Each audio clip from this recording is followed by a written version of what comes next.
Hello বন্ধুরা, late পোস্টের জন্য সরি চেয়ে নিচ্ছি তোমাদের কাছে। এটা 25 ডিসেম্বরের ছিল একটা ভিডিও। সেটা হচ্ছে সন্ধ্যেবেলা আমি বেরিয়েছিলাম একটু সোনার দোকানে।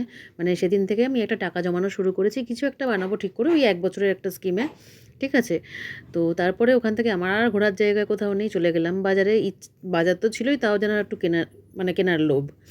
লাউ কিনলাম, লাউ সুন্দরী। লাউ খেতে ভালোই বাসি, লাউয়ের ডাল, লাউয়ের শুক্তো, লাউয়ের ঘন্ট, এগুলো মোটামুটি ভালোই বাসি। তো একটা লাউ পেলাম, বেশি দামও নেয়নি, হয়তো 15 টাকা মনে হয় নিয়েছে, 20 টাকা বলেছিল, তো ওটা কিনে নিয়েছি। তারপরে আরেকজনকে দেখো, ভুঁড়ি বার করে সে রান্না করছে দাঁড়িয়ে দাঁড়িয়ে, কী বলবো। তোমাদেরকে বলতে গিয়ে আমারই হাসি পেয়ে যাচ্ছে।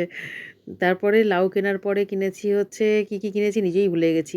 আলু টালু কিনেছিলাম, এই দেখো, ওই নতুন আলু যেগুলো এখন উঠেছে, ছোট ছোট সাইজের, মানে ছোট ঠিক না, ছোটোর থেকে একটু বড়, ওই আলুগুলো কিনেছি। ঠিক আছে, ভালোই লাগে, এখন তো শীতকাল, এখন এই আলুর দম, নিরামিষ আলুর দম বলো কি আমিষ আলুর দম বলো, তারপর একটু এরকম সাইজের আলুগুলো একটু খিচুড়ি বানালে বলো, মোটামুটি খেতে বেশ টেস্ট লাগে। আর খোসা ছাড়ানোর তো ব্যাপার নেই, ওই কলের তলায় দিয়ে ভালো করে একটুখানি ঘষলে, একটু নখ দিয়ে ঘষলেই মোটামুটি উঠে যায়। দেখো, 3 আটি মতন ধনেপাতা কিনেছে। আমার মা ধনেপাতার শাক ভাজা খেতে চেয়েছে, তো আমি বলেছি ধনেপাতা বাটা একটু খাবো, কাঁচা বাটা। কাঁচা বাটাও খাই, আবার কড়াইতে একটু টালিয়েও নেই, সেরকমভাবেও খাই, মানে দুরকমভাবে খাই। আবার অনেক সময় চাটনি টাটনি করেও খাই, লেবু টেবু দিয়ে করে, সব একসাথে লেবু রস দিয়ে পেস্ট টেস্ট করে।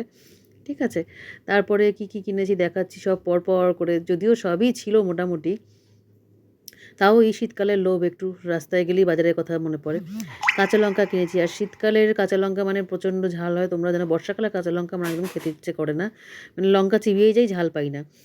ঠিক আছে, যদিও এখন ঝাল খাওয়াটা আমার কমে গেছে, এগুলো কৃষ্ণচূড়া লঙ্কা, ভালোই ঝাল হয় এগুলো। তারপরে 300 গ্রাম মতন পেঁয়াজকলি নিয়ে এসেছি, বেশ টাটকাই পেলাম, ওই পেঁয়াজকলি আলু ভাজা। হ্যাঁ, আবার পেঁয়াজকলি বেগুন ভাজা, ওই রাত্রে রুটির সাথে যা আর কি, মানে পেঁয়াজকলির ভাজা দিয়ে রুটি ভালোই লাগে, আশা করি তোমাদেরও ভালো লাগে। আর 2টো ফুলকপি পেয়েছি, এত সস্তায় পেয়েছি, মানে এগুলো দেখো সাদা ফুলকপি, এবারে হলুদ ফুলকপি মানে কমই দেখছি, সাদা ফুলকপি বেশি দেখছি, যেটা আমার খুব পছন্দ। এই দেখো, সাদা ফুলকপি দুটো 10 টাকা করে নিয়েছে। আমার মা আবার ডাঁটাগুলো দিয়ে হচ্ছে ডাল টাল করে, ঠিক আছে, ভালোই লাগে খেতে। ডাঁটা, ধনেপাতার ডাঁটা, এগুলো দিয়ে সব ডাল ফাল করে। ঠিক আছে, মানে ধনেপাতার পাতাগুলো রান্নায় দেয়, ডাঁটাগুলো রেখে দেয় ডাল ফাল করার জন্য।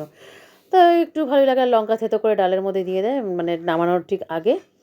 ব্যাস, ভীষণ সুন্দর লাগে খেতে। আর ফ্রিজে জায়গা হচ্ছে না, ফুলকপিতেই দেখো না, জায়গাই খেয়ে নিচ্ছে, জায়গাটা কোথা থেকে হবে বলো। তারপরে কিনেছে হচ্ছে 2 বান্ডিল মেথি শাক।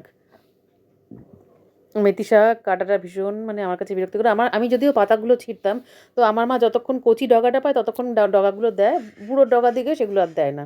তো এই ছিল মানে 25 ডিসেম্বরের বাজার। টাটা।